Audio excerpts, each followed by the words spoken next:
Mi nombre es Amanda Marcela Gómez Helves, soy estudiante de licenciatura en Pedagogía Infantil cuarto semestre de la Corporación Universitaria del Caribe. A continuación, el tema a tratar es enseñar desde la diversidad lingüística. Para esto tenemos tres preguntas orientadoras y la primera es, teniendo en cuenta que Colombia es un país multicultural, ¿cómo se debe enseñar la lengua en la primera infancia?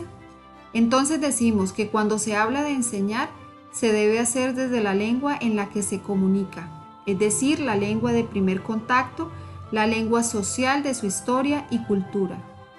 Se debe tener en cuenta que para la enseñanza de la lengua en primera infancia es importante guiar desde el proceso natural de sus primeros momentos. También, el docente tiene la responsabilidad de conocer el bagaje cultural y lingüístico de su país.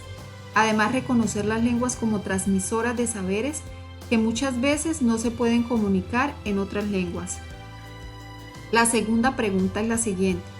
Teniendo en cuenta que Colombia es un país multicultural, ¿qué planes educativos y acciones institucionales pueden proporcionarse para enseñar la lengua materna en la primera infancia? Decimos entonces que el docente de educación inicial tiene como responsabilidad pensar los procesos asociados al lenguaje, la palabra, la voz, la literatura, la escritura y la escucha desde la cotidianidad. Por ello, requiere hacer un proceso de acercamiento a la comunidad, de observación del entorno y reconocimiento de los elementos que la caracterizan. A partir de allí, organizar los procesos de enseñanza desde una mirada social de la lengua, es decir, desde su carácter comunicador. También el educador debe pensar en fortalecer los procesos lingüísticos desde la comunicación, la interacción y de ahí el conocimiento de la normativa. Esto como práctica de valoración cultural, donde la lengua hablada, escrita, dibujada, cantada y contada le sirva al niño y a la niña para expresar sus saberes, conocer su entorno y construir visiones del mundo. También buscar metodologías que motiven el quehacer del estudiante dentro del aula. Esto con el fin de favorecer los procesos de enseñanza y fomentar aprendizajes significativos que apunten a potencializar el desarrollo integral de los estudiantes, permitiéndoles así que el niño reconozca e identifique su vocación y que ésta le permita salir adelante con ayuda del maestro que le dedique por medio de estrategias pedagógicas a descubrir formas y técnicas que conlleven al desarrollo humano integral de los niños. Por último, y no menos importante, tenemos la siguiente pregunta. ¿Cuál es la relevancia y pertinencia de la cotidianidad en la enseñanza de la lengua materna?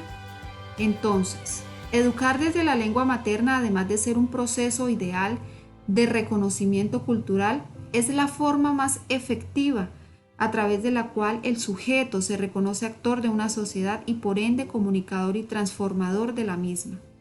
Es por eso que los adultos, particularmente las madres, necesitan ganar confianza en que la tradición oral, los arrullos con los que las abuelas han consentido a sus hijos, los juegos que aprenden o inventan los niños y las niñas, las maneras propias de comunicación madre e hijo, los rituales y las pautas de crianza, mediante las cuales los sabedores propician una buena vida para los niños y las niñas, todos ellos son prácticas que debemos mantener y realizar día a día.